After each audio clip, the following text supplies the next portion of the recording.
Hello, this is Janne Tuononen from Jyväskylä, Finland, and welcome to follow the stream. We have this year is in Finland we have a celebration because Finland is celebrating 100 years of independence. So, what is the best way to celebrate independence? Of course, playing some chess. So in Vierumäki we have teams from Finland, Estonia, Hungary, and the Finno-Ugric regions of Russia. So from 4 countries and 25 players from each country are playing against each other in team match. So 100 players will perform in this competition, and we see which country is the strongest one. They are playing today, tomorrow, and also Sunday. So this event will take place whole weekend, and I'm sorry about being a little bit late today. Had some work to do, but tomorrow and day after, Saturday and Sunday, I am starting this live stream right away. So I'm trying to make some commentary in English. So if there's some other players who are not from Finland, they can maybe enjoy the stream also. And I guess games have started and they have been playing something like a little bit over an hour. So there's a lot of to catch up with us here, but anyway, I don't know if I should tell you more about this tournament, but in Vierumäki there's a lot of other competitions also during this weekend. There's this friendship match between these 4 countries, and then they have some problem-solving competitions and blitz competition and rapid competitions also. So it's very big. I hope everyone is enjoying there. But okay, we are following in this stream. We are following Finland matches because Finland is the one who is celebrating, and there's I think I can get games. No, there's actually also games from Estonia match. So Finland is playing against Hungary at first round, and Estonia is playing against Russia. But of course, Russia's team. When I'm explaining stuff, I just refer Russian team as Russia, but it's a team that has been collected from Finno-Ugric parts of Russia. So no, we are not seeing Vladimir Kramnik or Karjakin in this match. Let's go. I think let's catch up a little bit with. Let's see if we are finding anything interesting from the games. About the stream, you can send feedback at live stream. You can just write some comments or questions if you have something to ask from me. I can try to answer those questions as good as I can. And okay,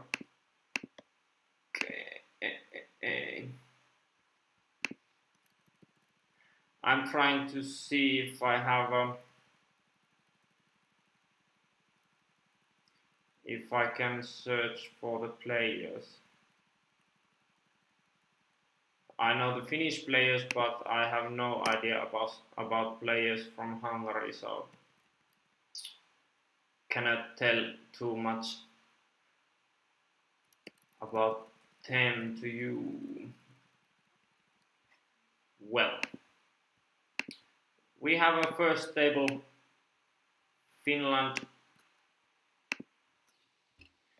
Finland's first board is Tommi Luukkonen. We are playing in same club, so it's a pretty familiar guy for me. Have trained a lot, and actually Tommi has a bishop f5 Slav at that. Actually, I have tried this against Tommi.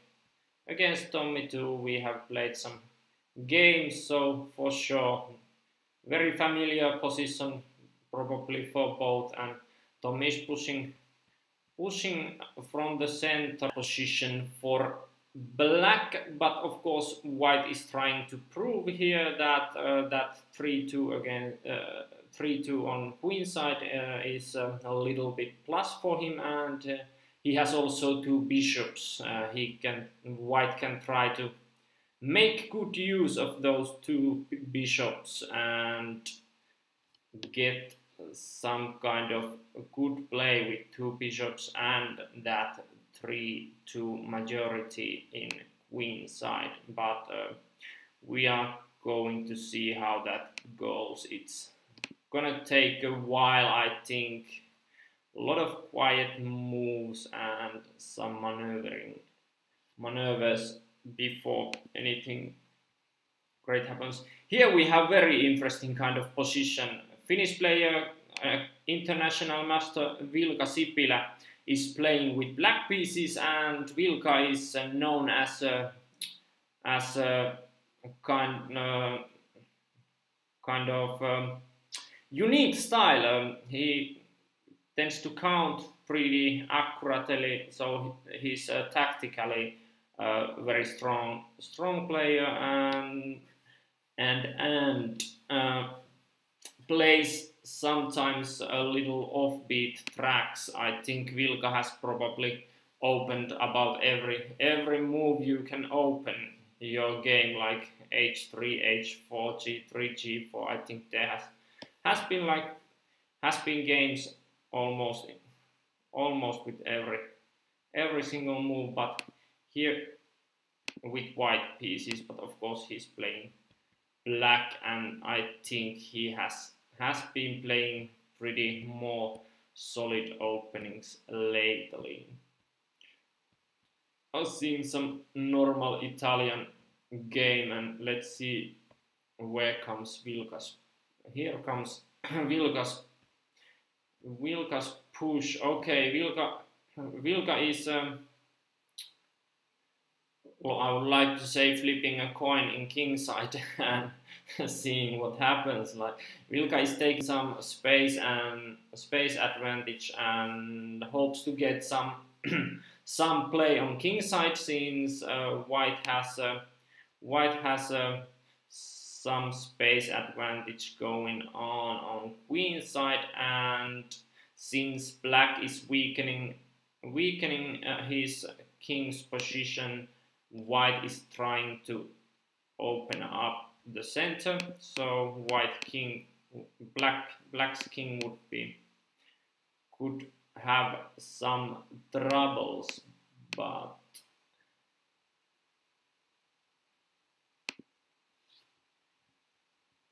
Vilka doesn't mind and just pushes forward. So it's pretty clearly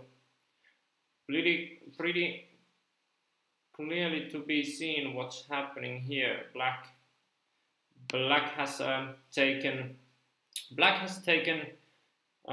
weakness on king side with that h6 g5 stuff he made, and now he's trying to get something going on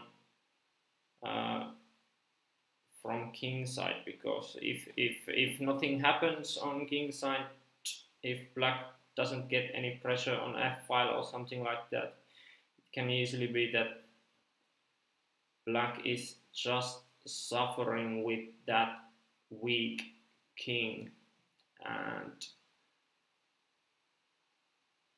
I would tend to believe that it's very likely that black may not have a good time here very strongly, so h5 was kind of, I guess it was kind of have to do if you want to prevent that knight landing on f6. But yeah, it's hard to say or hard to tell how black is going to get anything from king side.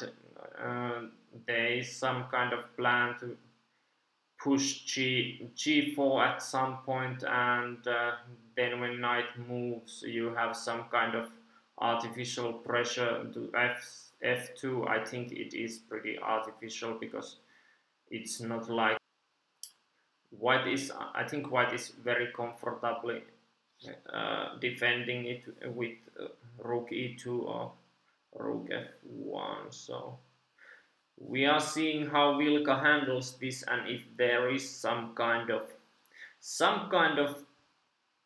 attack coming, but I cannot, it's not clear how black should make any progress there.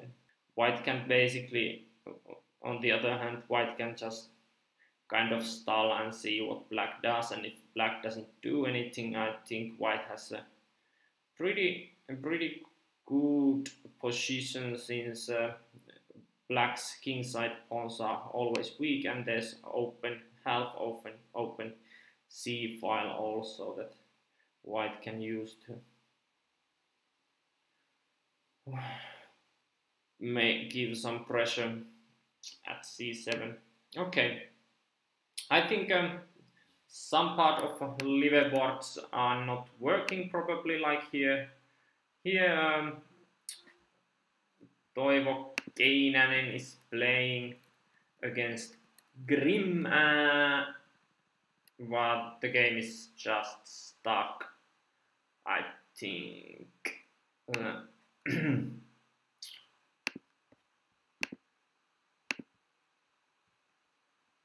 There hasn't been any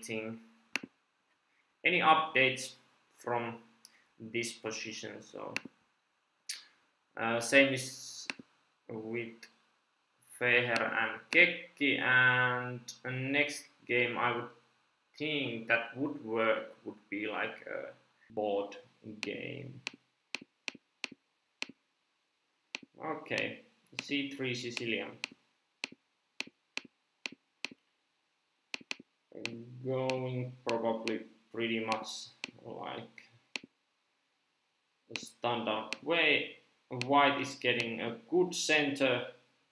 White is getting a good center and pretty free-looking development. Black is still staying on his tracks. Bishop is at f8 still, and black has not castled yet. So I think it seems like Finland is spent something like 1 hour. They are playing, there's 1.5, but Tommi Franssila is, black is gonna get rid of it by just playing it forward and getting some play on queen side, and on the other hand, knight that is from knight that is at h6 is just going to activate to from f7 to d6 or something like that, and black has 2 bishops. c6 pawn is not really that weak. Black can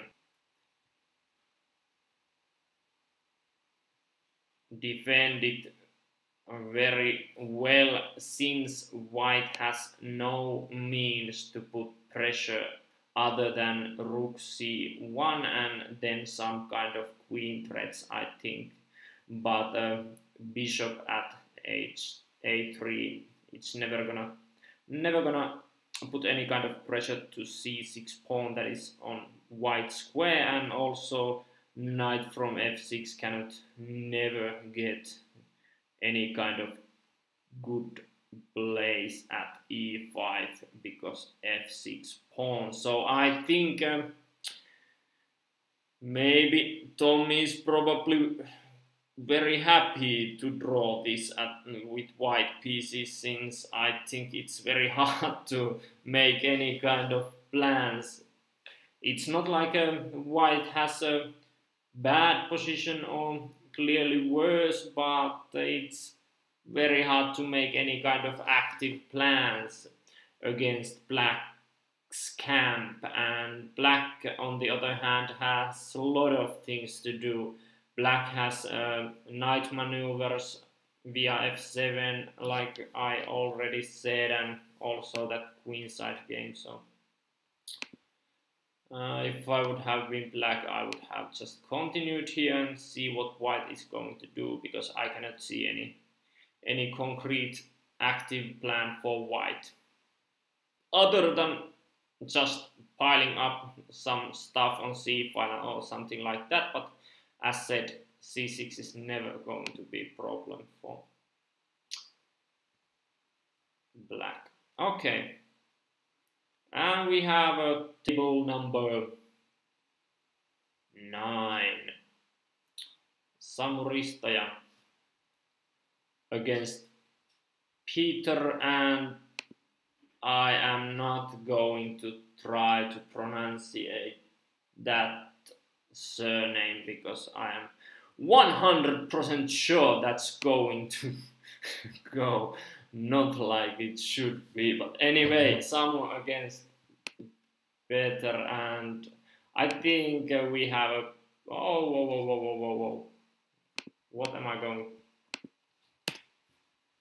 What is happening here? I have to reload the page. I did something I should not have done. Okay. So very many Sicilians today. This is also, it's funny. There's some kind of 3 Sicilians played. Finnish players, and we have 2 3 Sicilians and one Sicilian, like bishop b5. Is this some kind of Rossolimo, or what do they call this? But anyway, and none of Finnish players have played like main stuff. They have played something not honest version of Sicilian against Sicilian defense. Okay, white has given up. It's not really impressive game planning here. I guess d4 is just giving up a pawn, and of course there's a black colored bishop. White is putting his hope to that long diagonal a1 to h8. We are going to see if that was success or not, but it anyway costed white 1 pawn, and also black's position looks kind of active. I mean, there's not anything immediate threats coming from that h1 h8 file, so I guess this is going to be also a little hard. I think from Finnish games, Jari Järvenpää had best looking position here with active with center and black being still without proper development. But we will see. So Samu is probably going to suffer. Vilka is probably going to suffer, I think, with his weak queen side. First board, Luukkonen, Zoltan. We are going to see if Tommi can make some use from that 3-2 majority in queen side, and his 2 bishops, are they going to be proven to be better than that knight bishop. That's about the Finland game. Let's see if we have any interesting stuff going on. Estonia against Russia. Ugric Russian team, could you say, maybe. Whoa. Did they mix up the...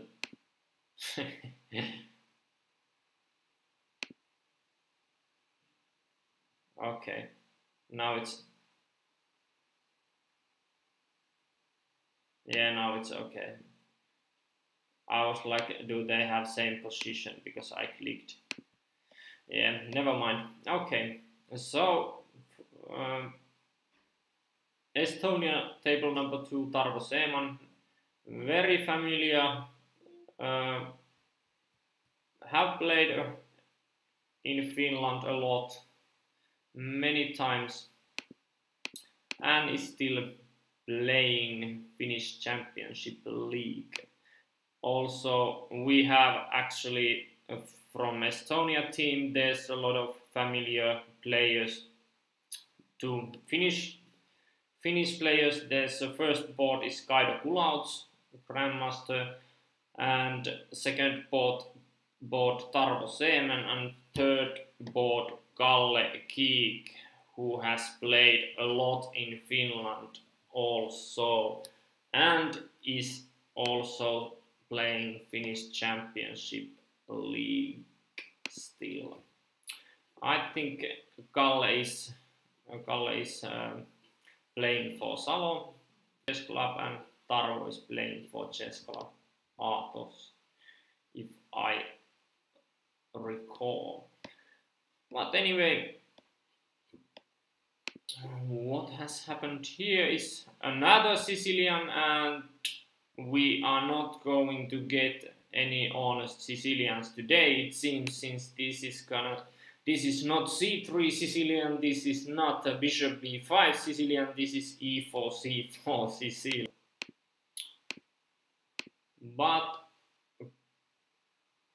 I guess this is what happens many times. Black gets some kind of counterplay. If you take to d5 here, it's totally possible. Or it's not illegal move, at least. You can take e-pawn takes d5.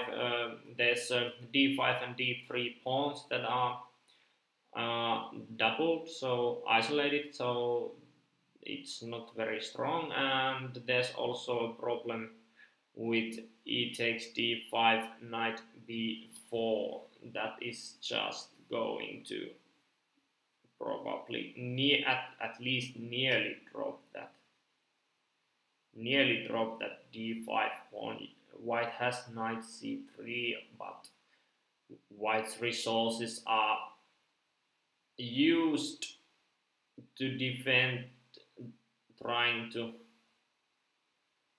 hang on that d5 pawn. So I guess black has pretty good looking compensation from that pawn, even if it does not drop. So white didn't want to do that, just pushing forward and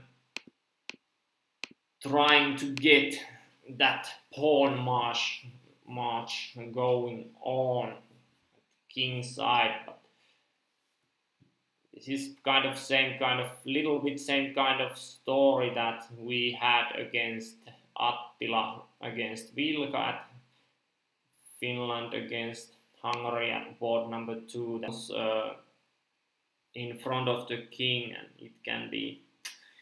it can be bad. Black has everything under control. I guess there's not any kind of immediate attack coming, since white pieces they have a long way to go if they are dreaming to get to that black king. So there's practically only that f4, f5, e5, f5, g4 pawns that are giving white some extra space in king side, but you would need some piece play also to make something good out of that one. And yeah, it's Kalle Geek match.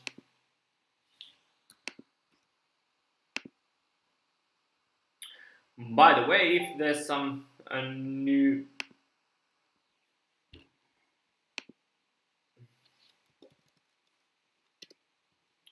if there's some new watchers, so we are following live streaming Finno-Ugric chess tournament. We are celebrating Finland being independent for 100 years, and that's why we are here today following those games. So there are 4 countries involved. The camera from gameplays. Upper corner, you can see some of the boards. There's a Finnish against Hungary. First board is that nearest one there.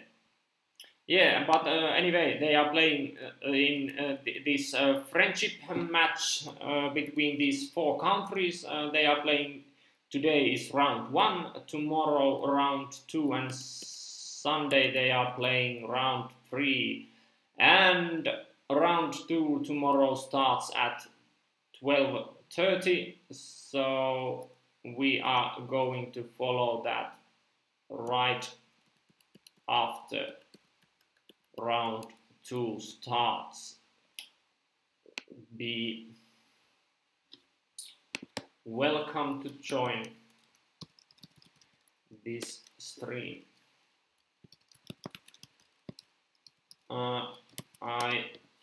Let's try to get some data. I think we have. Yes, we have some information from chess results. So let's see if there are some kind of results actually.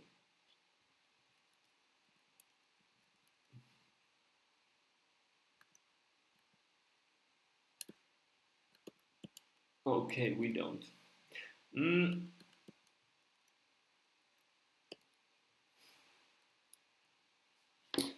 Some information about the strength of those teams. I guess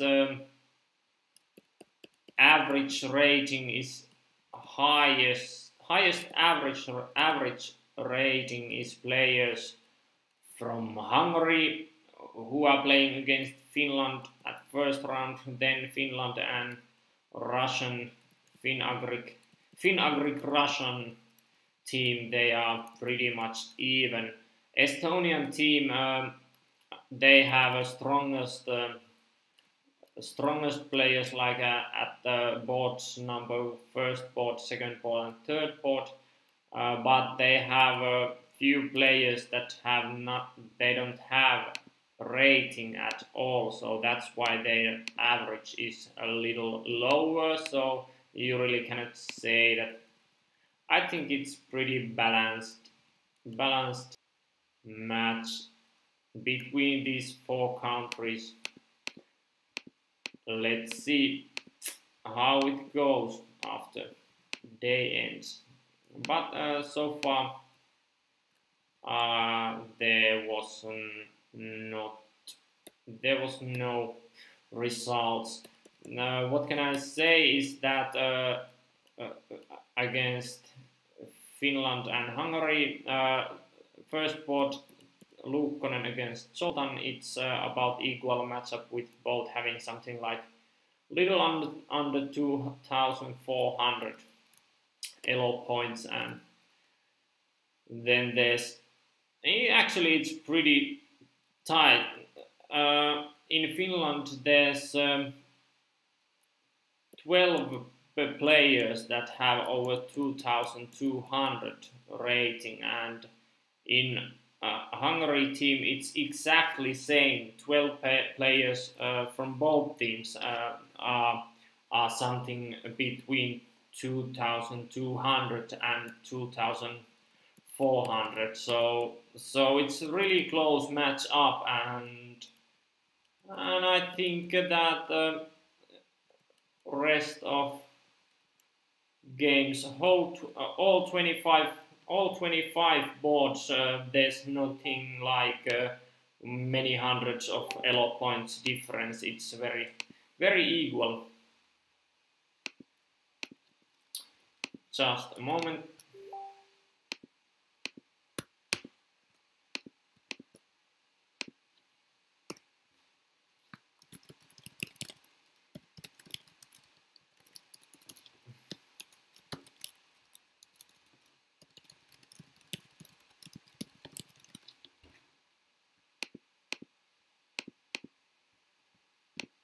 Well, okay, here I am again. So that was like also we were at this Estonia against Finno-Ugric Russia team match. Let's see. Here is Sevan Ivanov was E4 C4 Sicilian stuff. Okay, now again I'm doing something stupid and getting this all messed up. Please forgive me. Okay, their position is like this. White has pretty nice knights, E5 C5, but black has pretty nice knight at D5, and black is probably questioning like, what are you going to do with your E5 C5 knights? I cannot see any. Yeah. White has also isolated D pawn, so black is trying to, if we are getting in some kind of endgame, black can try to put pressure on D4 pawn, but looks like very balanced game here. And okay, here we have some interesting stuff going on. At least there's a lot of tension at the king side. White has pushed pawns F5, G5, and threatens to just go for the king.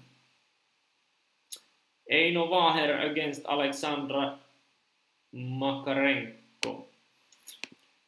How did this happen? Oh, first kind of real Sicilian today, I think. A6, B5 eventually, and white is just saying that I'm a little better with extra space and this stuff. These following moves are kind of committed. I mean, they are pretty more or less forced, since white is not going to move E3 bishop anywhere because D4 knight is just hanging, so it has to take, and black takes it back from D4, and now there's a C2 D2 check and some stuff going on with D5, bishop C8 threatening to G4 queen, so queen just moves back and protects C2 square and forces black to play knight away. So this was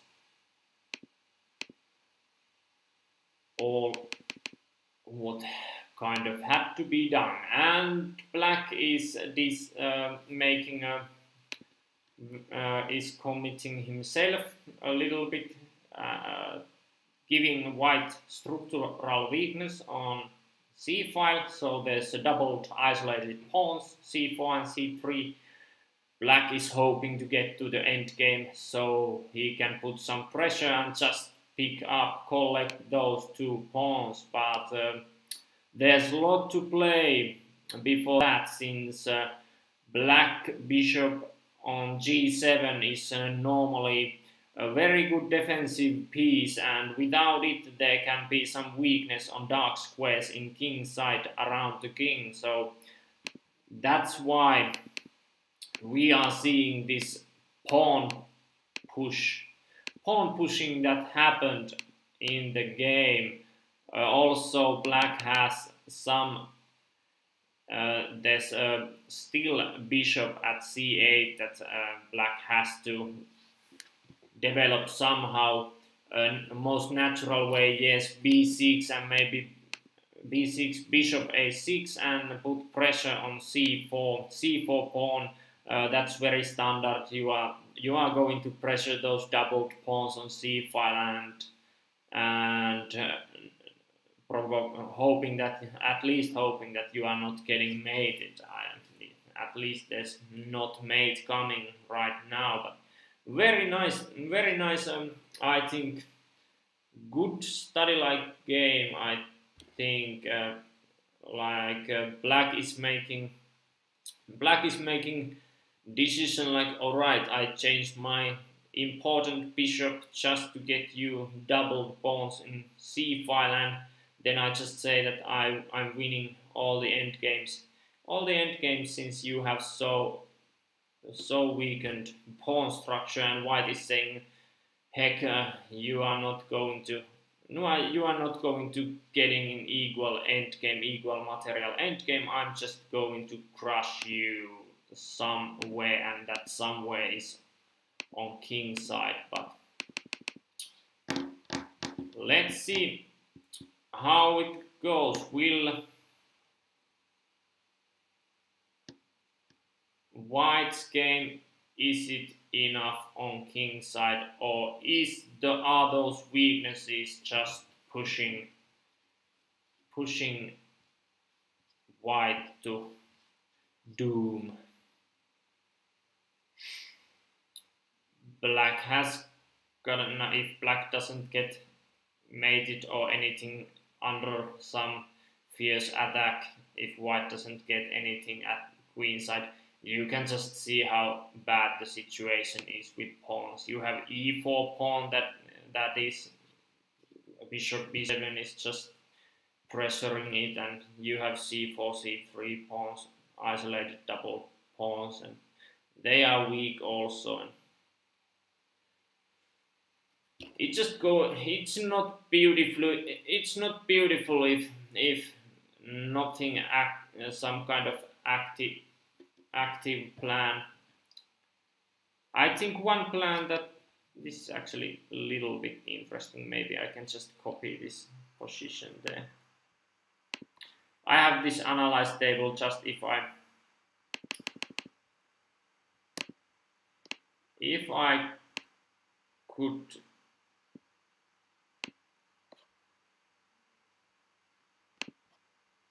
maybe analyze or explain some stuff. I cannot make any own moves. I cannot make any own moves in that that side that those.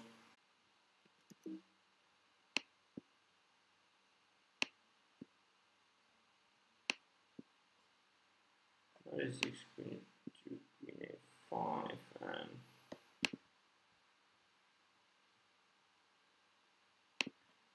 the king bishop. Yeah, bishop e2 and takes, and cancel.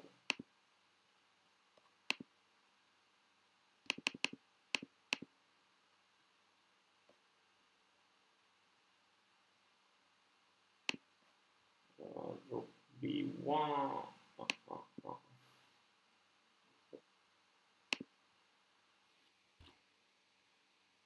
Okay, what happens here?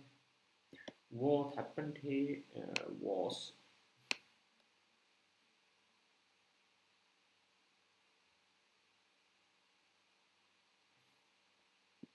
Okay, d6 was played at some point, yeah. Here and here, and queen c7, 6.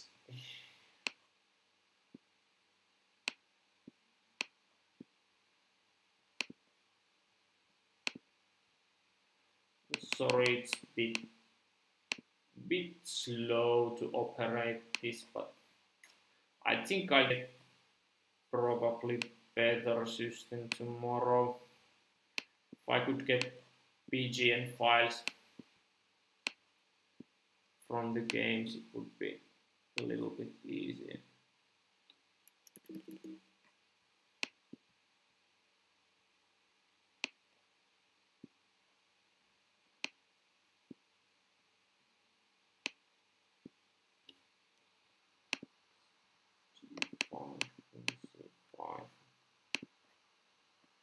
All right.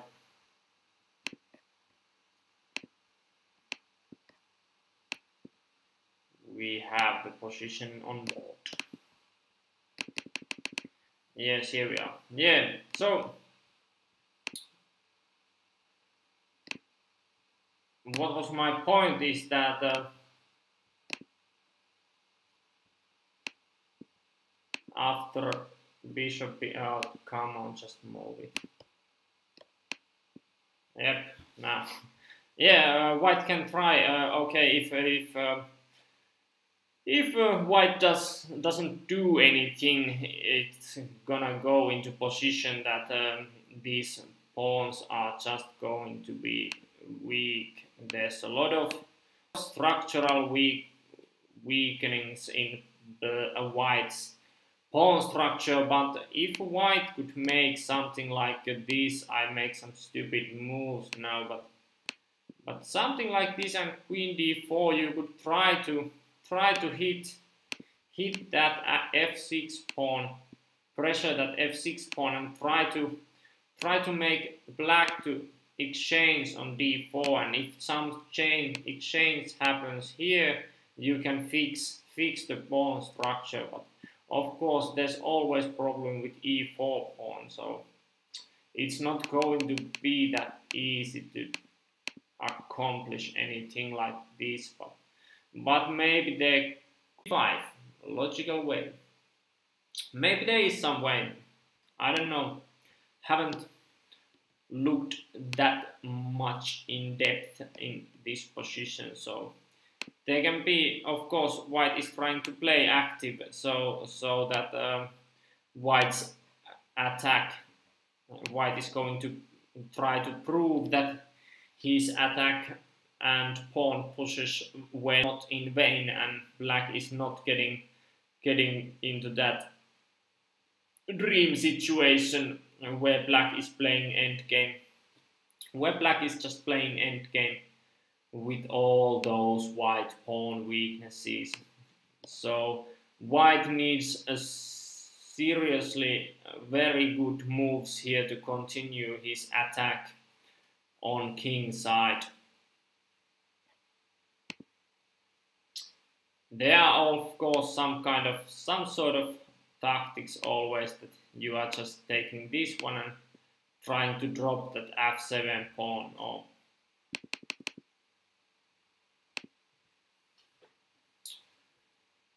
maybe like queen d4 now to trying to hit, since anything like this is just going to fall, because here's this is just you can just see how much it helps white to have some open lines. Yeah, that's just how. So black doesn't want to allow anything like that. This might be possible, but I think you are still opening up your position a little bit. Of course, g file opens, and there's also that bishop that is looking here, but I don't think this is just a situation where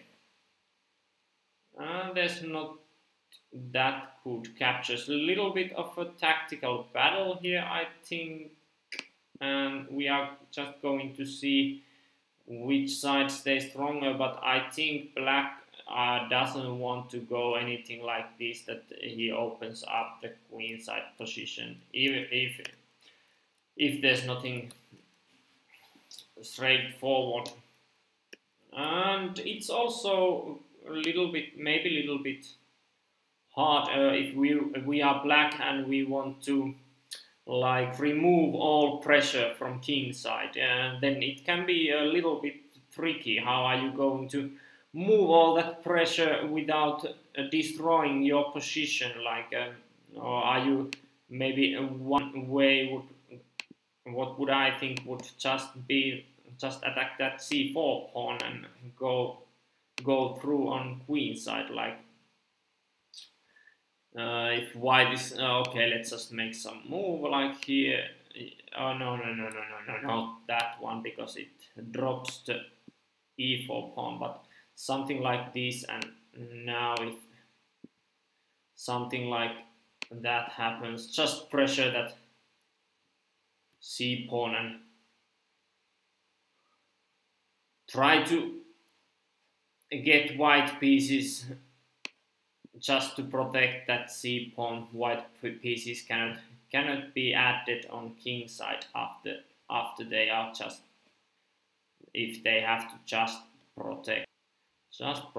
But it's not clear how it is accomplished, since of course white can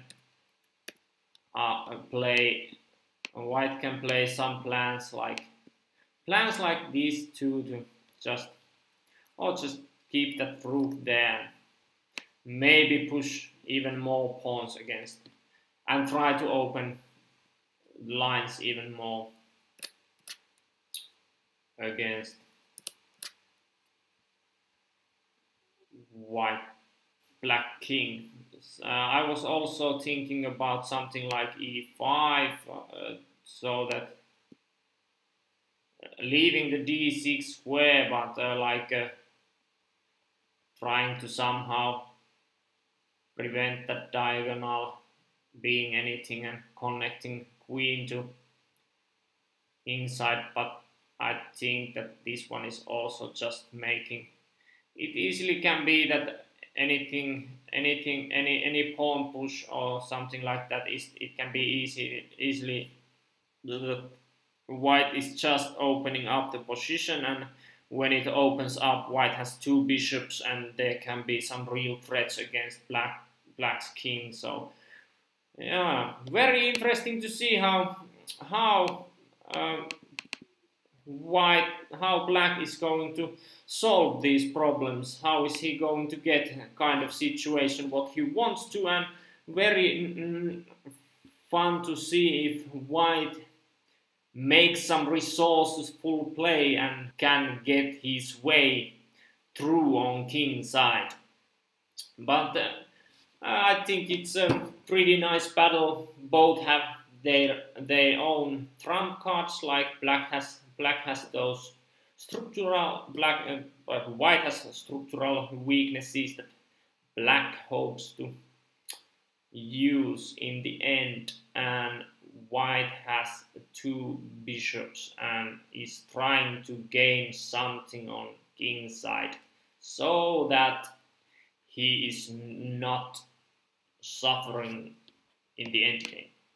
But we have probably later we can see some moves. Let's watch some other game. There's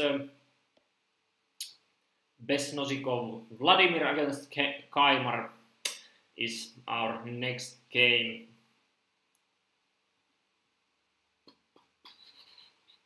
Black is a pawn up.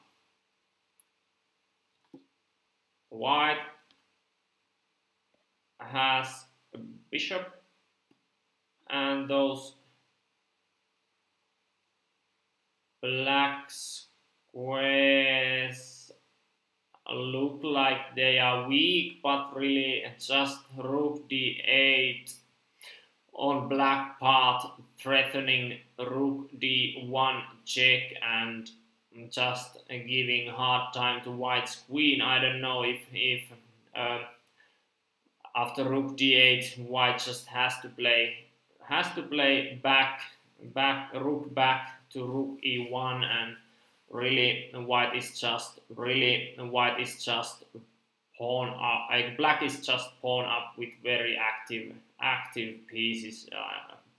White is just lost. Yeah, rook d8, we saw that one. So I think Ugric Russian team taking point there. Estonia needs to make something now, at least some point. And here Jan Narva from Estonia, I think he tries his best to give that needed point to Estonia. Has taken pawn from e5 and looking very strong. White rook on a1 is just defending a2 pawn, and a2 pawn is not moving anywhere. White is exchanged down. Excuse me. Black has given exchange, so another rook. He just don't have it, but he has a lot of compensation. 2 pawns and that a2 pawn, which is just annoying because rook is totally passive at a1. So I guess black's game looks very good looking game there. At least I think it's very easy to play, and white might have some resources. Of course, he probably has some, or she in this case, she has some resources, but very hard to find and very easy to slip up and just go into fast losing. But yeah, let's see if white can make something, but Jan Narva is, I think he has a good chance here. Game is still going on. Alright. And we could see some Finnish players' games. There's a couple of moves made on those games, but let's just take a bit break here. I am going to, oh wow, we have some issue with picture from playing hall. Let's see if we are getting it back at some point. Oh, there it is. Yes, okay. I leave you to watch this. Maybe should I make a bit? Yeah.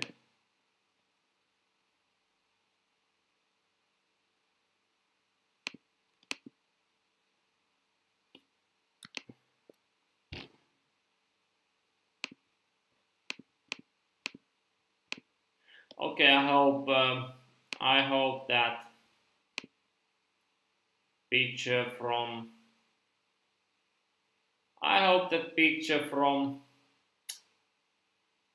playing hall comes back, but I have no idea if it's coming or not. But I truly hope it comes back. I'm anyway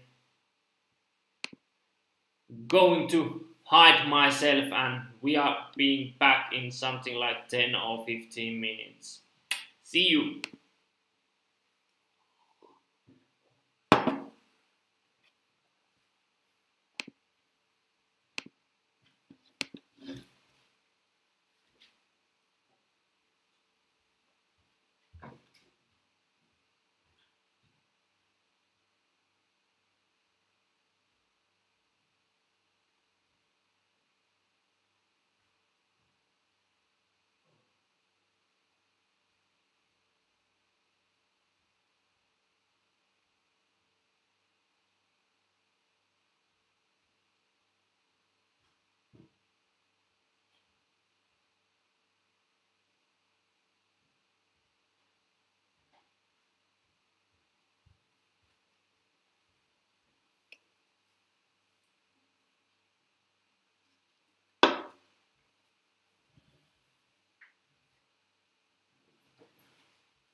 And why do we have that? It's because our Finland is celebrating 100 years of independence this year. So what would be the best way to celebrate?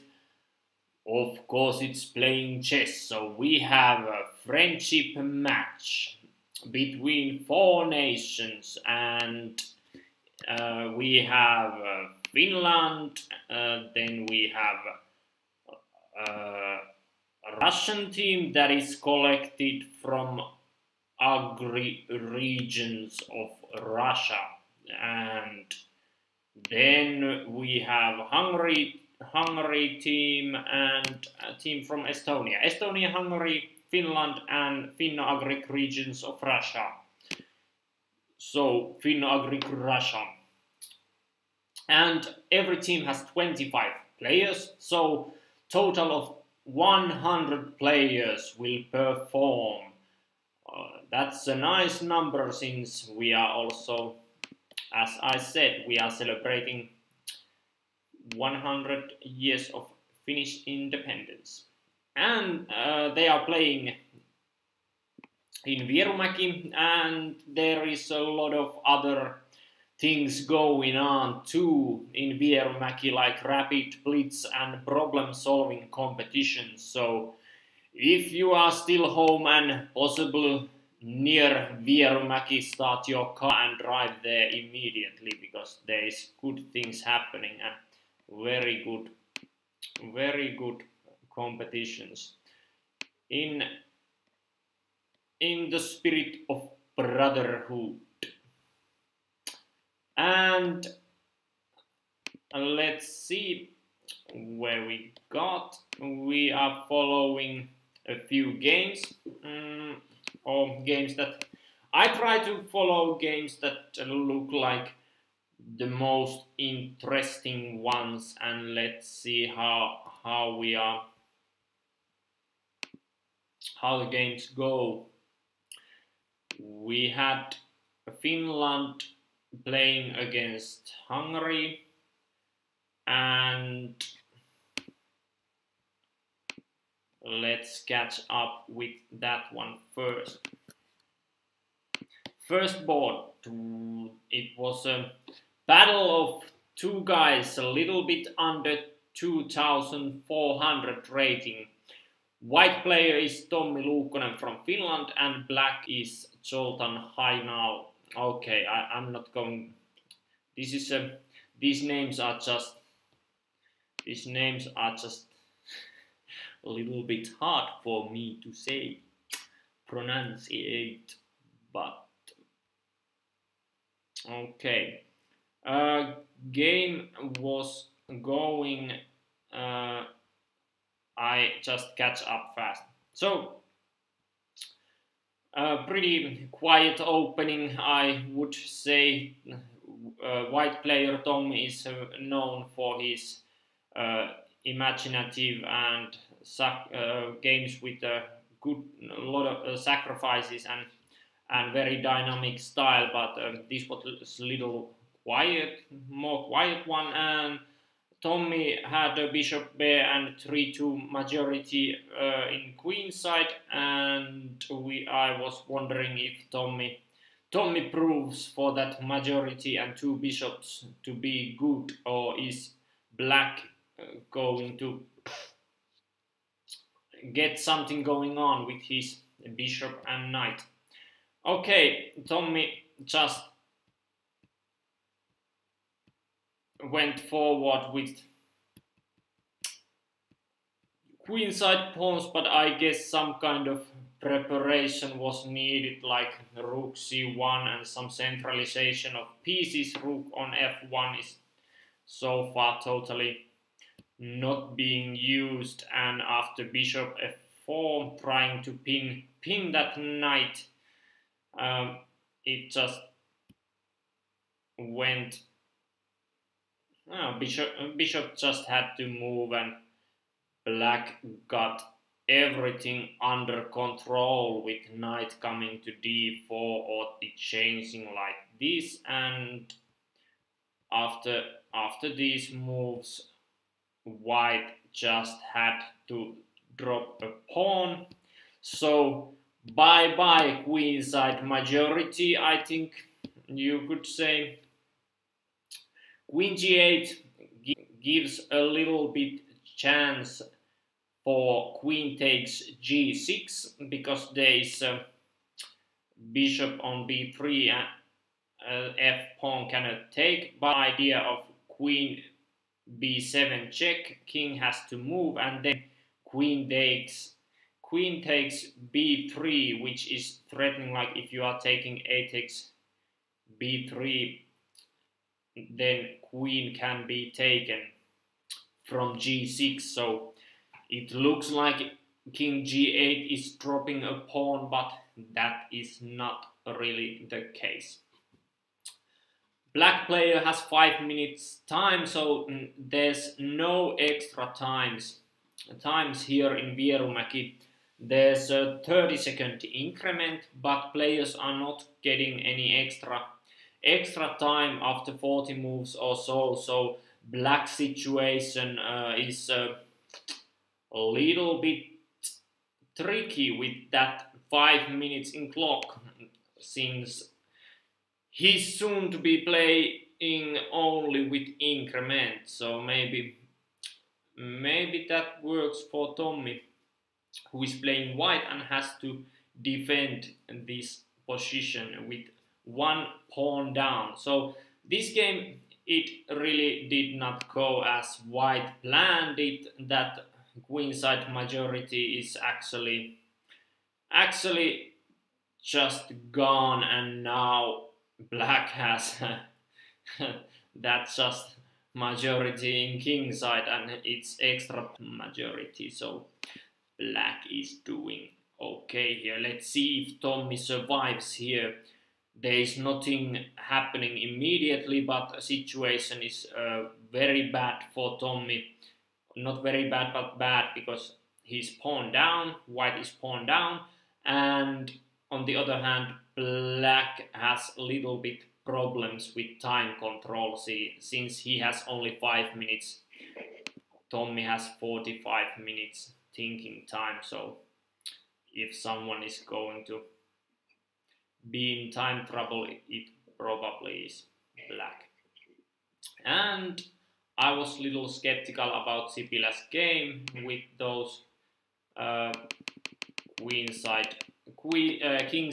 kingside pawn pushing, wondering if white really has any problems, and if black was just too optimistic with those kingside pawns and leaving king without protection. But it can be seen that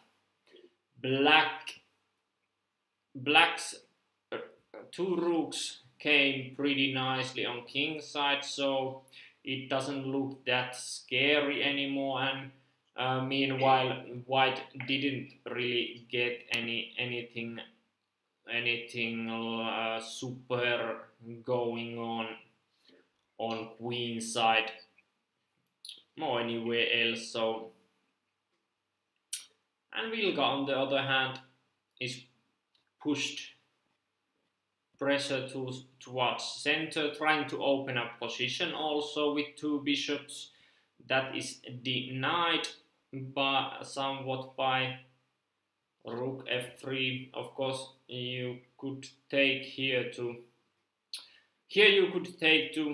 d4, but Vilka did not want to do that because knight can be coming to d3. So I guess that's why Vilka didn't do that, and he chose to just push c4. And after c4, you can see that white's pawn on d4 needs some protection. We have some voices. Wait a minute. I think it's from, okay, I just take this off. Okay.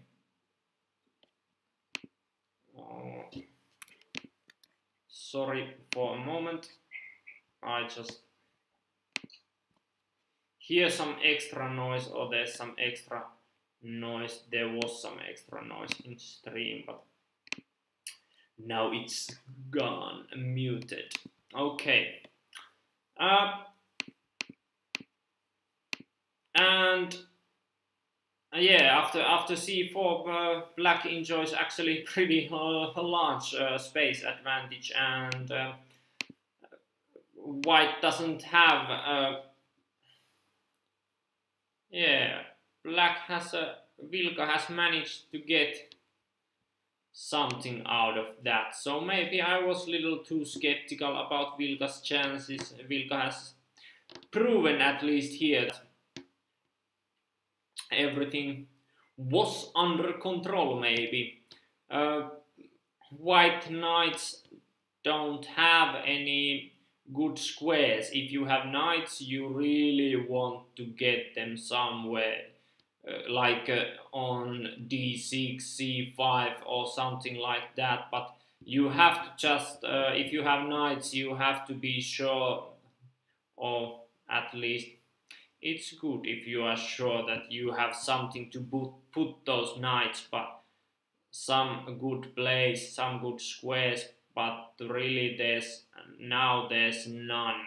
They just cannot operate very well, and we are seeing that black's bishops, even they are now, it's actually a little funny because they are on 8th rank, but they are actually pretty okay there, since bishops can be activated like through g6 and g5. They are looking very strong.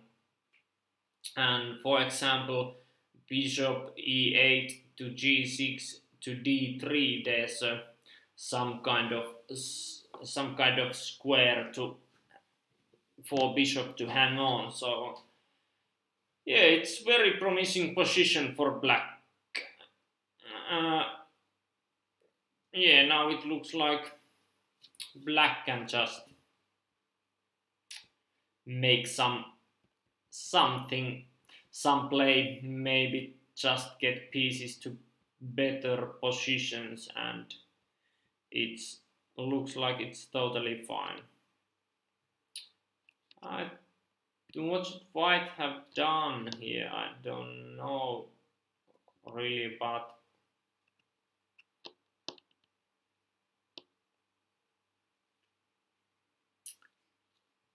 I think before anything like that kind of pawn break, yeah, it's just coming. But I think maybe rook c1, is it possible here?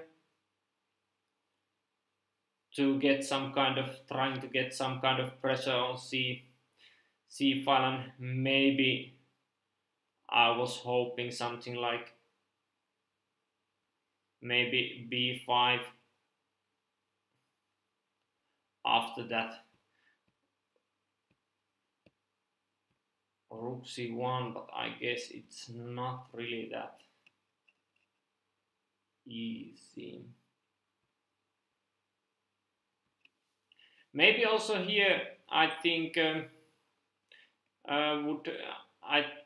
I wonder if move g4 would have made any sense, since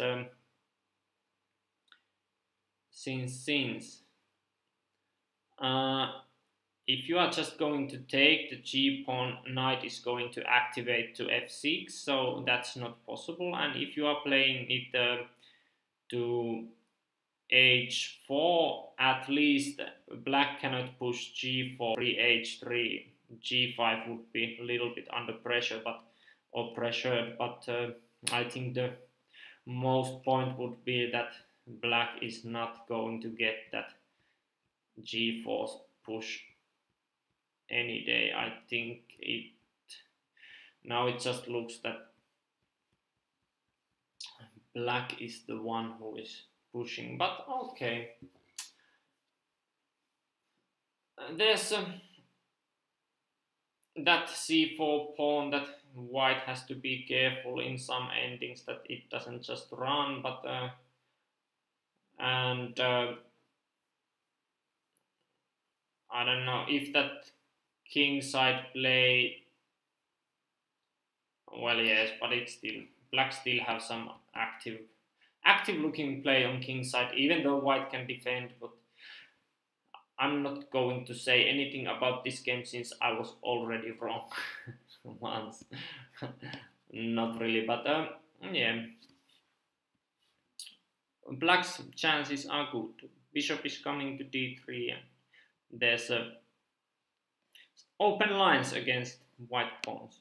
So Vilka is doing okay. Then we had a game that did not work out, Keinen and Grim. And then we had the Järvenpää against Deak. Jari against Sandor. And white has had a very promising looking c3 Sicilian, where white got a big center and black was struggling with his development, and white, let's see what Jari got out of this. Well, Jari still has center and maybe some pressure against queenside pawns, b7 and a5, it seems. I think Jari is somewhat in control there. Needs some good moves, but it can be that white is a bit pushing. White is, at least it seems that white has good chances to make something out of that. And then we had in Finland's 1, 2, 3, 4, 5, 6, 7th board, we had today's Brotherhood prize goes to Tommi Franssila and Josef Dobos, who made a draw after 16 moves. So that's true kind of friendship match. Let the other guys struggle. We are getting a quick draw and some rest in a hotel room that they can join the activities later. Okay, I don't know, but yeah, white was there. I would say that white had a little hard time to make any active plans, so draw is really understandable. Samu has been pawned down for a while, I guess.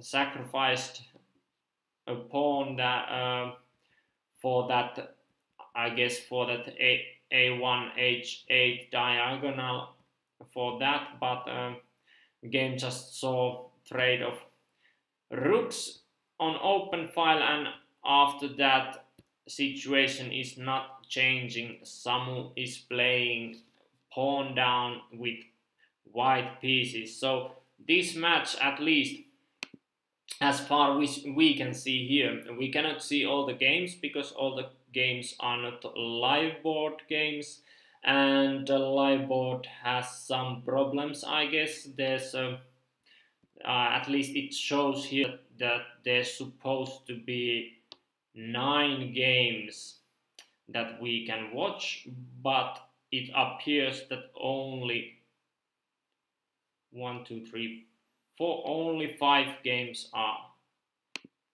to be seen.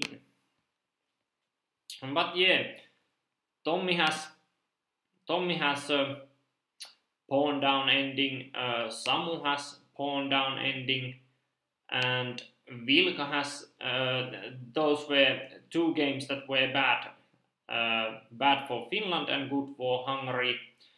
Tommi and Samu struggling with white pieces, but then with these live games, Jari had a somewhat good looking position against Sandor,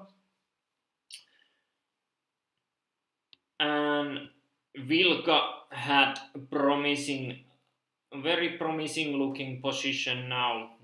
And now with that king side going as it went. Actually, yes, if this is true, yeah, this is true, but it's white turns. And the black threatens, bishop takes c2, queen takes c2, and bishop takes d4, leaving white with pawn down and bishop pinning the rook on e4.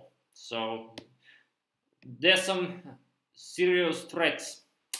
I think Vilka is going to take probably this one.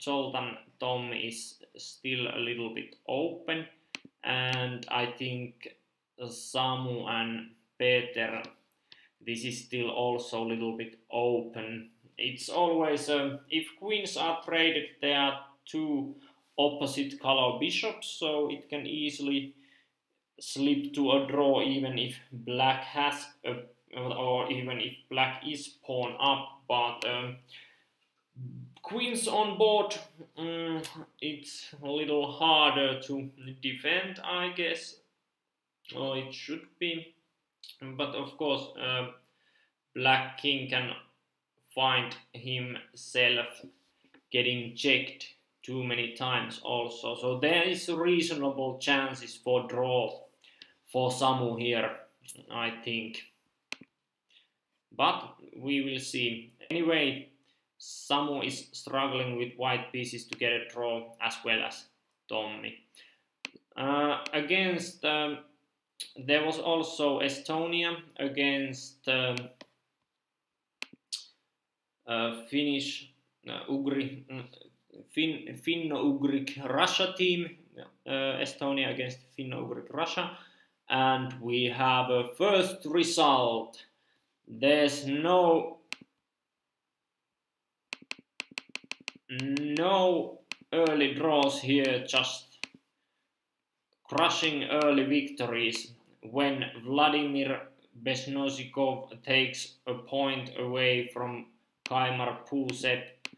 After, yeah, we speculated that after rook d8 it's just horrible for white, and so it was.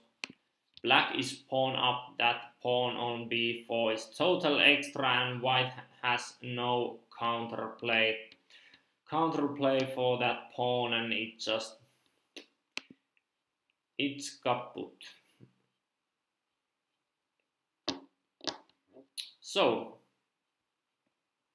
it happens that on liveaboard situation, Finno-Ugric Russia is leading 5. I don't know if I think probably black had in mind that he is getting a pawn from e5, and after I think he probably saw knight e2, since that's the most logical square for knight to put, but I think he thought that maybe that e-file is gaining him some benefits, but I don't know about, or I don't know how much benefits black got here, because white's knight on d4 looking very strong, and e-file is not penetrable, so white can just put his rook to c-file and contest, try to get in from c-file. So it remains to be seen if Seeman is getting anything out of that. But I think if earlier I was a little skeptical about white, then at this situation with white pieces I would be less concerned. Kallekik, Alexander Filipenko is playing here. Pawns are even, both have rooks. Kalle has bishop and against knight.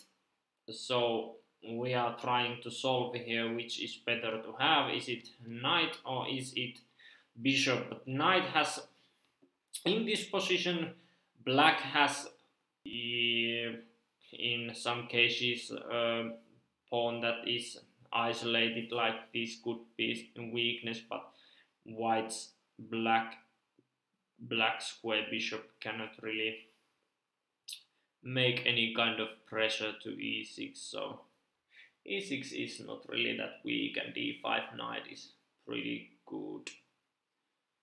So I think black is totally okay here, and white is a little bit thinking like how to manage this position, but actually there's some active ideas if white can get rook to c2 and making some attack against those. Yeah, actually that's just what he intends to do. If white is able to bring his rook to c2 and from there to c6, I think the a6 queenside pawns would look a little bit weird, but black has resources here, and now I think rook c2 is just followed up with knight c4. Knight has a very nice square on c4 too, and if rook tries to get in along the d file like rook d2, black has king e7. Yes, I guess that's so. So maybe, oh, actually, yeah, just yeah, king e7 followed by knight c4 is just going to deny the d6 square. I guess white is not getting in with his rook. Okay, then we had a very interesting game. Yes, this was like a, maybe for me, maybe this was the most interesting game of the round. I think more or less this was also a game that I have, that position is on board on my analyzed board, like there. And here we saw black trading his g7, good g7 bishop was traded to c3. Idea was that white is going to get very bad pawn structure on c file, two isolated pawns to be targets in endgame if we are getting there. So white didn't wait for getting in endgame. White just rushed to king side, and as we see, there's some kind of tension, you could say, on king side, where white is trying to open up the position for his two bishops and getting some pieces around king, but it was just that c5 was played. I was kind of expecting queen d4 or something like that, protecting that e4 knight, but I wonder if there was something wrong with that. c5 looking like it's just,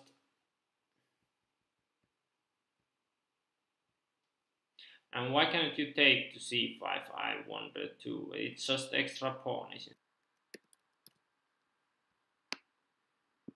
So it was, and I was wondering about this one because this rook is really not doing anything here, and black is just threatening to get to d file, and e file is still hanging here, and I don't think there's anything to be afraid on king side either. I think all captures are just captured back.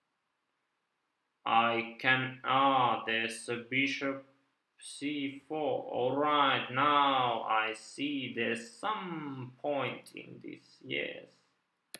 Okay, we saw it. So the idea is of course bishop c4 pinning knight, pinning the rook and the king, but a question goes like, if something like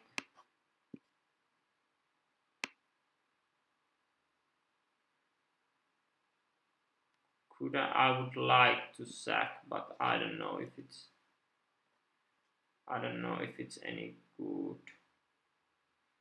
Probably not.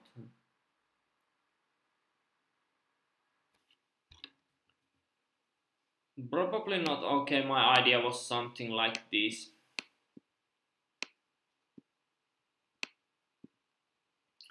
But I was trying to say that this rook takes some time to get into a play, and that this diagonal could be good, and like after rook d8, rook cannot activate from here, so it has to be on the second rank, or it has to come from there. But I guess you are just forcing the queen trade here.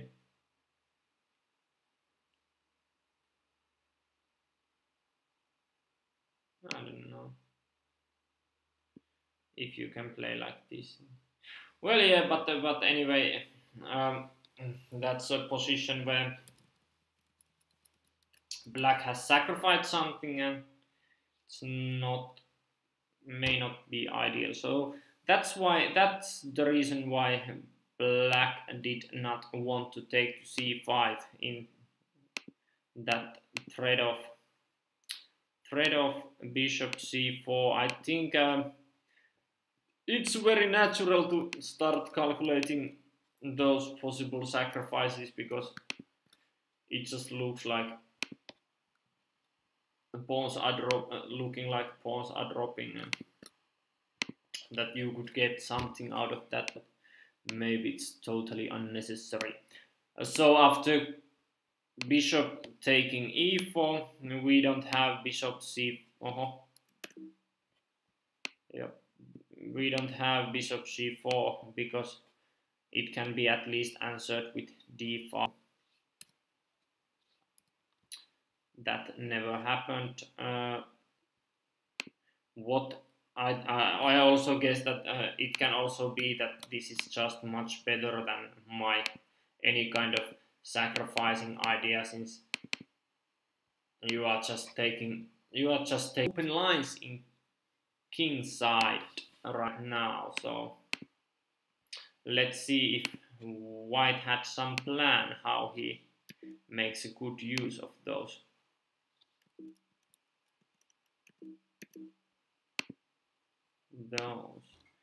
Bishop takes, king takes, I think it was g takes f6, and yeah, there was some idea, yeah. So the pawn cannot be taken yet. White got very good, very good. These cannot be taken because it's just taken back. Sorry, my chess program is making some tricks. Okay, and queen d4, dropping e4 bishops. So this was the white's intention. Very nice c5 move. I totally overlooked this c5 idea. Never came to in my mind that you are just pushing it through. It looks like a little bit shaky, but I don't know. After all, when we are looking this position, it just went through perfectly, like white probably wanted it to go, since white got through on king side. He wanted to open up king side position and get some counterplay, and so that white doesn't have to play endgame with those isolated c pawns, and truly that is the case. After g takes f6, f6 pawn cannot be taken, and there was king h7. But now we can see that white has succeeded what he wanted here, because white wanted to get rid of not play the endgame, just open up position on king at black's king and make use of those bishops. Well, one bishop was traded because it was needed to, had to be traded because you get that f6 pawn, which is restricting black's play also. So white is now getting everything he could have hoped for, I think, from that position. That looked like it could have gone little worse too. Rook f4 was after king h7 happened. Rook f4 and d5. Let's see where they are at, because they have a very little time right now. So white has 4 minutes and black has 12 minutes, and as I said, there's no extra time here. There's only 30-second increment, and we are standing at this position that is on left side of this stream window. As you can see, it's there. Yeah. So white was trying to get in with queen h6 is the threat, I think. At least white with queen d2 is saying pretty strongly that I want to get to h6, and after that I am just going to come to h8 to make some threats. So I guess black should somehow try to prevent it, since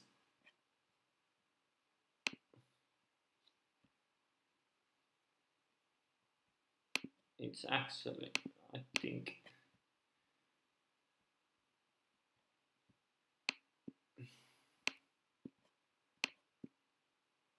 queen d4, rook e8, c4, attacking against black's central pawn, rook e5,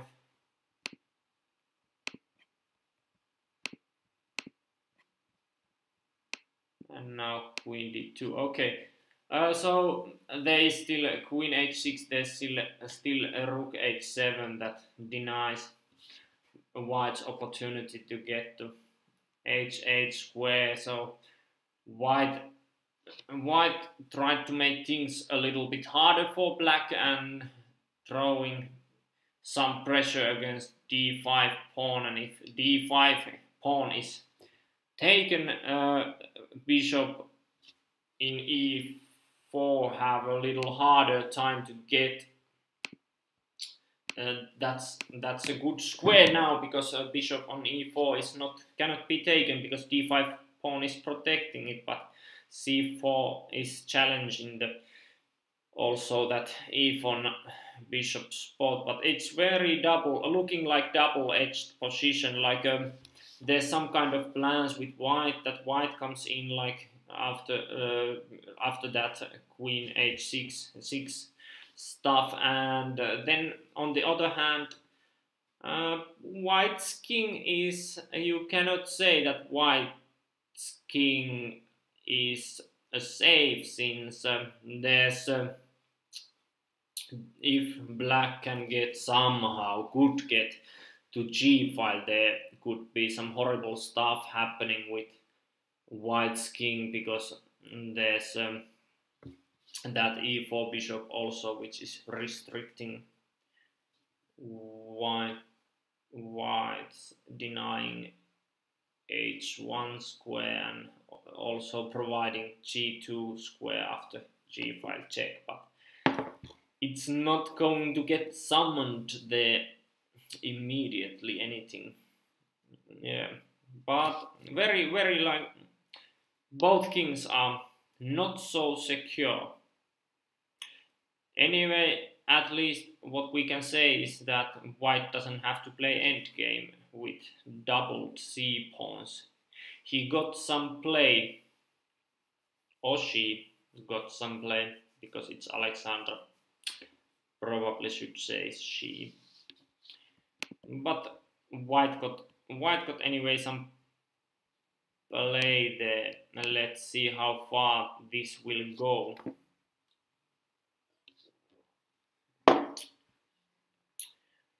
Who is better at these tactical strikes?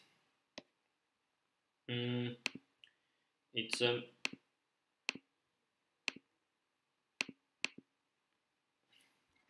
black's turn now.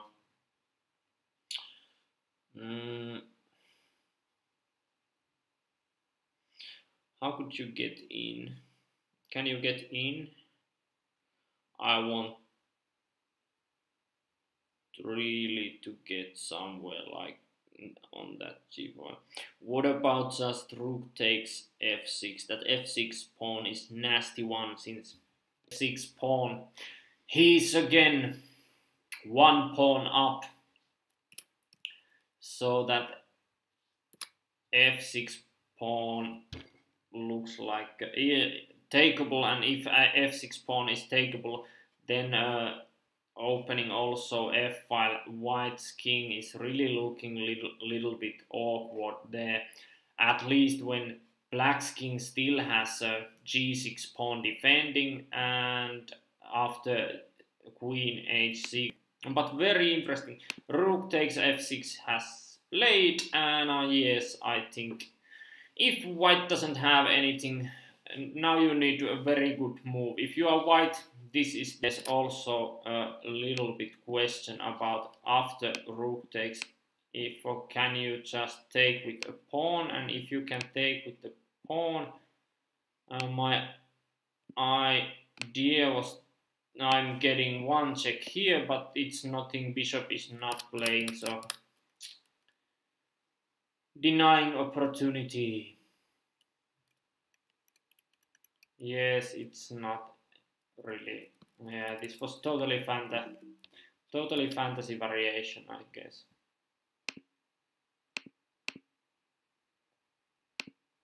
Okay, now we are here, just rook takes f6, and black looks like it, at least it seems to me it's hard to see what is white's move. It was queen g6, queen h6, but queen g7 of course, and now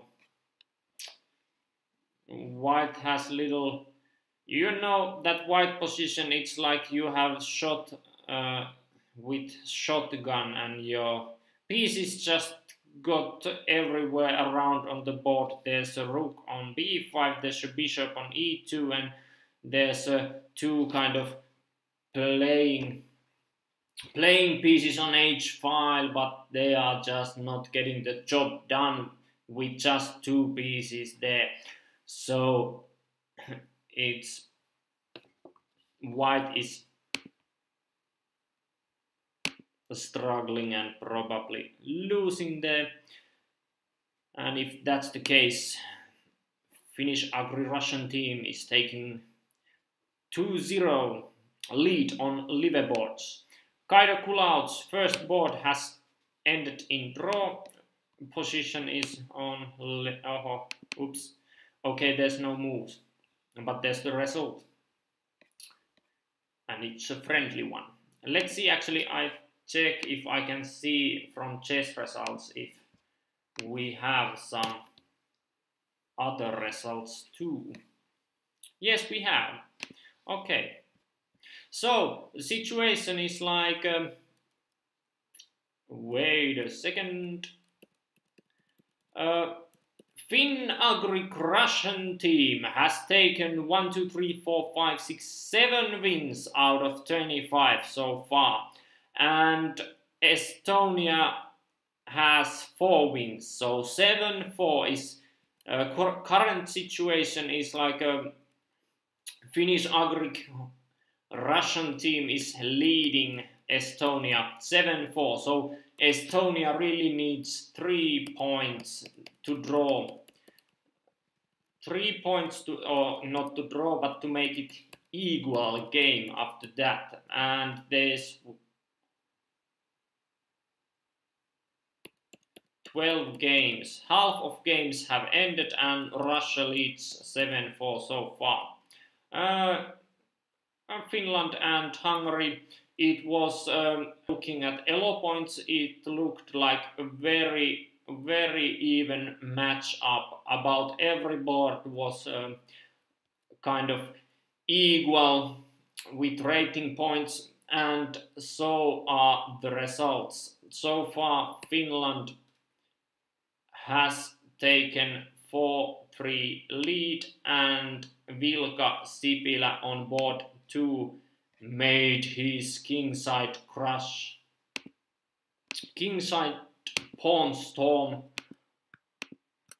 roll, and in pawn and attack it has 7-4 lead after half games completed. Those who have not been here from the moment this all started, we are playing a friendship match between 4 nations or 4 teams, I could say. It's Hungary, Estonia and Finnish-Ugric Russian team. And they are playing in Vierumäki, Finland, and this is part of Finland 100 years of independence celebration that is going on this year. This year we have some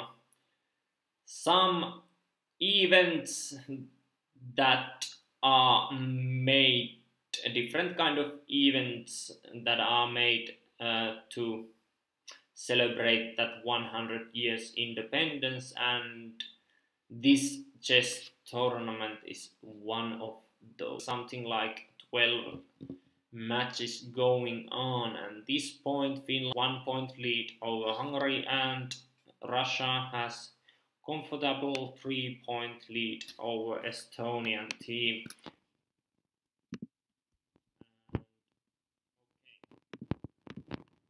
There's one draw also. Games are starting to end. Okay, this is Russia team. Oh, Kalle made. I was a little skeptical about Kalle getting to queenside, but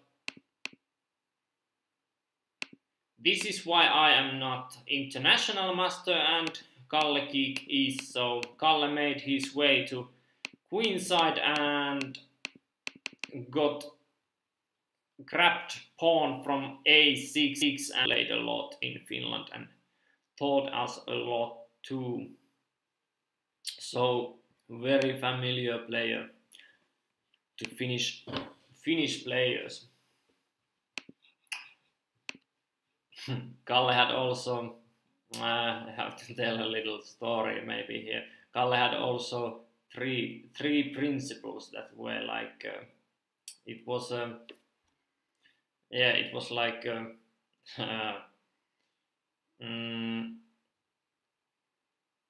structure, good trades and prophylactica. Yes, that was the one, I guess. So, if you are watching this stream, I think you should remember those two. These are rules of thumb by international master, chess teacher, who is trying to prove these rules to his opponent right now and start Estonia's comeback against Finnish-Ugric Russian team. Jan Narva is winning his game, so that makes it 7-5 to Russia, and if Kalle Geek manages to win this game,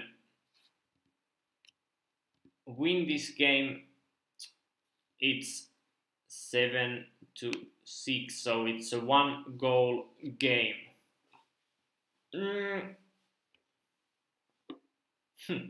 This looks a bit funny. Seeman against Ivanov. This was also like I was liking black first, and then I was kind of liking white, and now I don't know who I should like in this position. Like black's rook have been positioned pretty funnily there. E3 and E2 looks like they are not doing too much, but there's always a threat of rooks getting to second file, like rook E2, like to B2, and then just pull rook from E3 to E2, and jadam, you have two rooks on the second file, and it can be a little bit problematic for white if black manages to do something like this. But yeah, it's very hard to see how can, if white has a counterplay against black, as we see white rook comes from c file down there, and it remains to be seen that if we are seeing some kind of peaceful result with a rook just making some checks, or if we are continuing the play. White cannot really get the second rook on the bottom rank, because if white tries to get that rook from f1 to c1 and from there to attack black's king, black has here always rook e1 check, forcing the one trade of rooks. But if one trade of rooks happens, it also is a situation where black can never double those rooks on the second file. So black's attacking possibilities, active looking rooks on e3 and e2 are just gonna end up being one rook, and that's not gonna make any kind of miracles there, and white can maybe start threatening some black pawns on f6 or and b6. Black's bishop on h4 is so far a little bit out of play, and black has to spend a little time to get that one out of that hole on h4. But can black play like, I don't know, I was thinking about rook h3 there. Then if you check with your rook, king e7, check with another rook, king d6, can you escape? Yes, maybe.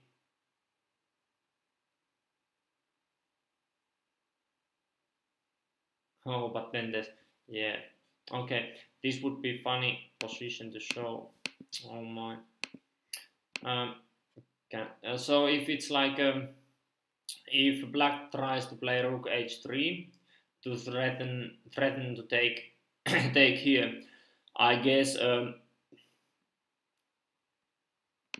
white can just take a check here, rook goes here, king goes here, another rook goes here, check, king has to play to d6, there's no other squares but d6, and now maybe just I was wondering if something like d4 would make checkmate, but it won't make a checkmate, and if you check from c6, king is just going to run to d4 and f4, so okay, maybe I think it looks very risky for black. Look very risky to make anything safe situation is like you are playing just rook e, doesn't want to take that safety measure with rook e1, but decides that I want to be active, I want to play more active move. Okay, rook h3 is not also working because bishop g2, and then rook has to move, but rook d3 after yes, it is working. Yeah, rook h3, bishop g2, rook takes d3, and now at least d3 pawn drops, and there's also you can fall back with another rook. Yeah, there's some kind of play with that, and with rook h3. Those checks, we were like watching that maybe, just maybe, black can survive. Black can survive so that king can escape and is not getting checkmated. I think Ivanov is calculating if black king is getting trapped there or with those two white rooks, or can he play some active move? But I don't know. It seems that Ivanov's time is up. There's just, it looks like there's a clock. I don't know what is the real board situation, but he has no time. He has no time left on, according to page. But okay, we see. Let's see. Let's see about Finland's game. I think. Okay. There was some moves. No, there wasn't. Okay. So Jari Järvenpää against Sandor. How is this gone? Ooh. Okay, this is gone like Jari is just checkmating. Checkmating Black's king. Black king has now no other plays but king e5, and after bishop b2 it's just checkmate. So Jari takes a point for Team Finland. That was a game that c3 Sicilian, it looked like it worked from beginning to end. It seems, at least. Jari got very good, promising looking position. At least I thought so, that it's promising looking position from opening, and he just made it work good. And the results are, after that, Finland has 1, 2, 3, 4, 5, 6. Okay, Finland has 6 points and Hungary has 5 points. So it's still 1 goal game. We are following a very close match. There's only 5 games left from Finland against Hungary, and Finland is leading 1 point now that Järvenpää won his game. Wow, what a start to this tournament. Very good. Very good, that is tight games. Tight games. Let's just see how it will end. Tommi Luukkonen was pawned down at some. Luukkonen is making final attempt to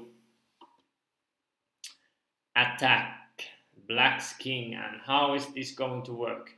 If F takes F, if E takes F pawn, this is actually, I don't know what Tommi is thinking here, but it seems that Zoltan has only 40 seconds time, so it means that Zoltan is playing practically only with increments, so it's very hard to prevent that attack coming. At least Tommi has now a draw with queen h8, rook h7, queen h6, because king never can go to h5 because bishop d1 is just checkmate. So that's this is not going to end bad for Team Finland, it seems. If Tommi wants that draw, but it's still little a little bit of a question if Tom is willing to take the draw or not. Other games are pretty much coming to end too. There's Samu against Peter, board number 9. Yes, board number 9. Samu has been defending pretty patiently and it seems pretty successfully. Samu had 1 pawn down, or was one pawn down, but it seems that he managed it pretty well. And here actually he is looking pretty good. Now he has a 1 pawn advantage, but of course kings are, if you could just attack opponent's king, whoever can attack opponent's king is probably going to be pretty pleased if that is just possible, because there's a opposite colored bishops, and these endings can be many times like very near draw, or they can be many times drawn even if you have more pawns than your opponent. But when queens are on board, there's still some fire left in position, since there can always be some kind of attacks like we see now. Samu is pushing black king center, and is king h. Yes, king h6 is just winning this game for Finland. Let's see if someone does it, because after king h6 I cannot see how can you prevent queen g7 or queen e8 check. Bishop f7 can come, but after queen you are just losing. Yes, Samu is just winning this game, I think, because queen doesn't have any checks either. Queen g2 to prevent checkmate from g7 falls to queen e8, and it's a checkmate anyway. So Samu is taking a victory there. Yeah, good.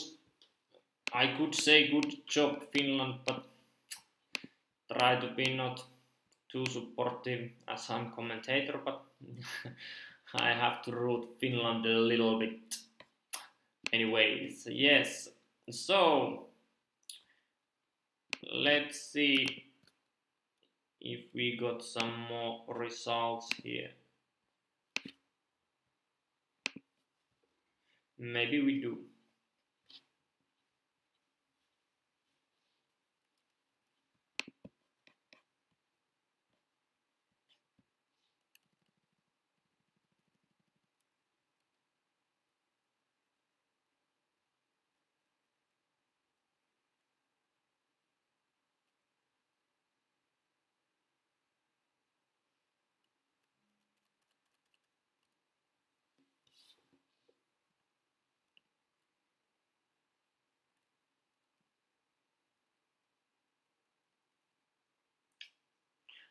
Okay, so it's 1, 2, 3, 4, 5. Okay, Järvenpää game has not been uploaded. Yeah, so Järvenpää and Risteä won for Finland, so it seems like Finland has a couple points more, but I don't know about rest of games. So it can be that there's some good results for Hungarian team also. Oh wow, Tommy didn't take the draw. White with 2 pawns, E pawn and A pawn, to run towards the queening square. So Tommi Luukkonen really has a good chance here to turn this game into his favor and take a win. Meanwhile, I don't know what happened to Tarvo Seeman and Sergei Ivanov and Tarvo Seeman game. It's stuck here. Kalle Kiiks and Alexander Filipenko's game has gone to rook ending, and I think Kalle is just finishing this off with one extra pawn and still pawns on board on king side, so there shouldn't be any kind of problems. And here black is just clearly winning too, so Estonia is truly making a comeback. They were 3 goals behind, but now Kalle Kiik wins, Eino Vaher wins, and then Jan Narva also probably has just already won probably his own game. So yeah, let's see if there's upgraded results also. So for Finno-Ugric Russia it's 11 points, and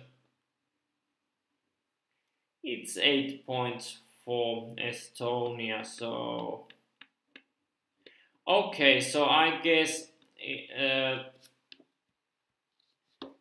there's 3 games left, and Estonia has to win all those 3 games against Russia if they are going to make it even. But I think it's pretty hard. But let's see. There wasn't results from Kiik Filipenko.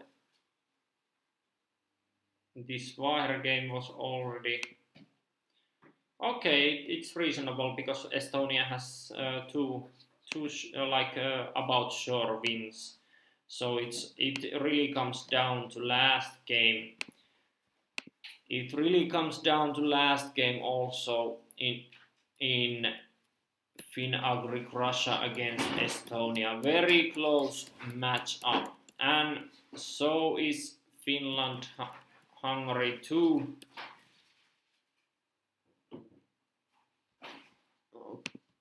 Let's see if we have more updates.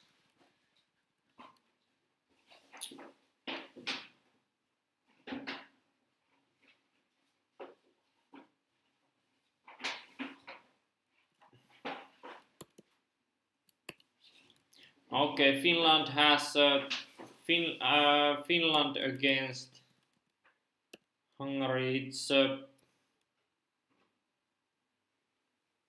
2 games are still left, and it's even.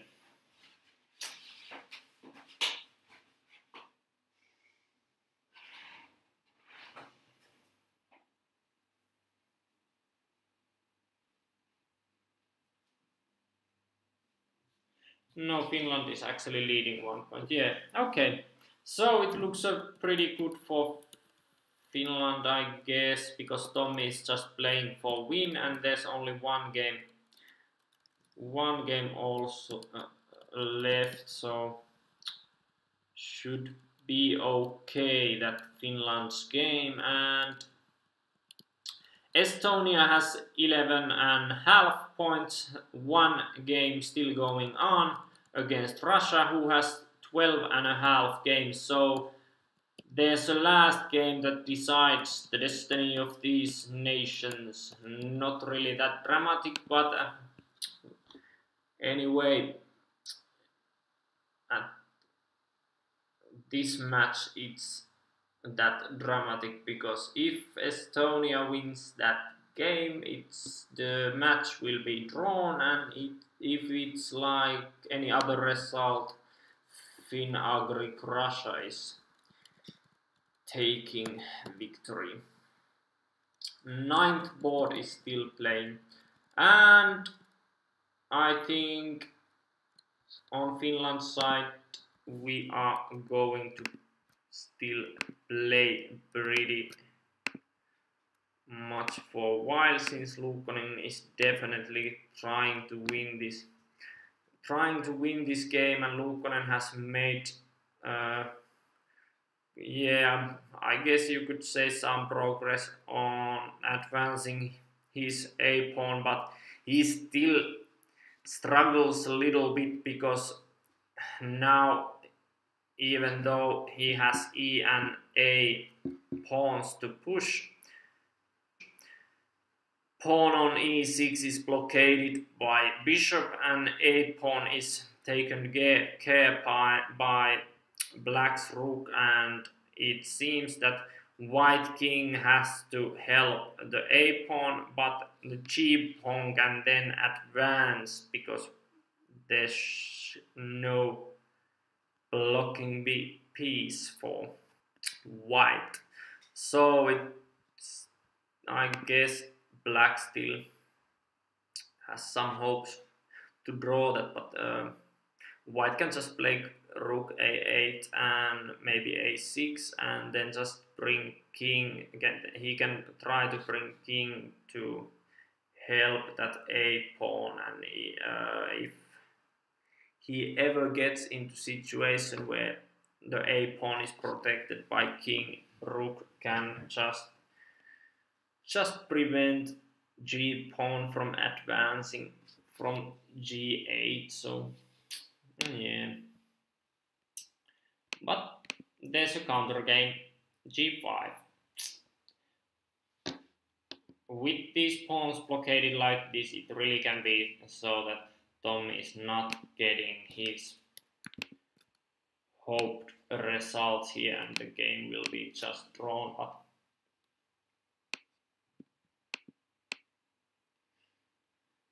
yeah, and tomorrow games are starting 12:30, and I am here commentating that round 2. I am starting a little bit late, I guess. Not late, but I think it's something like 12:45 that I come online and start this live stream again. So enjoy your Saturday and watch some more live streaming from Finnish-Ugric chess competition from Vierumäki. And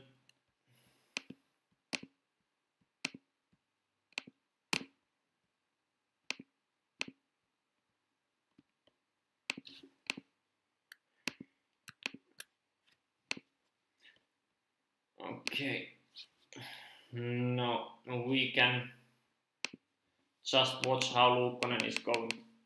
What is he going to do with this? But it's fun. Very nice to see that it's very close, very even match.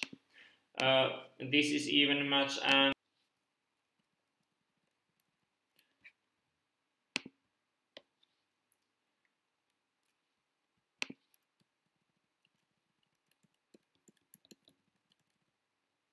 yeah, Finland so far 12 points, Hungary 11 points, and 2 games are still going on. So if Tommy is just Finland has just won. Yeah, that's true, because even if Tommy just makes a draw, and I think it's no way Luukkonen can lose that position. If Tommy makes draw, Finland has 12.5 points, but then Hungary has 11.5. Okay, so it's still a last. But okay, if it's draw, there's still 1 game left, and Hungary has to win that game. If Tommy wins this, Finland has won this first round match. Yeah, so this can be deciding match up. If white can win this position, Finland is taking first team victory.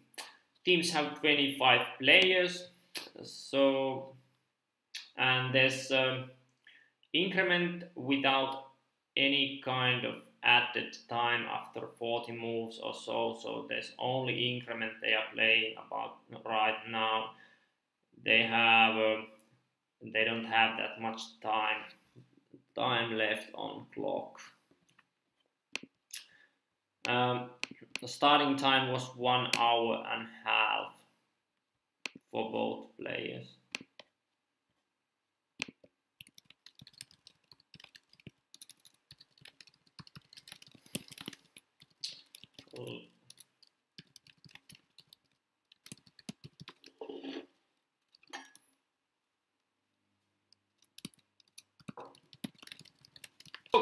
Okay, I guess it's pretty clear now that Tommy and Joltan are just going to draw through those games. It's just, yeah, no chance there.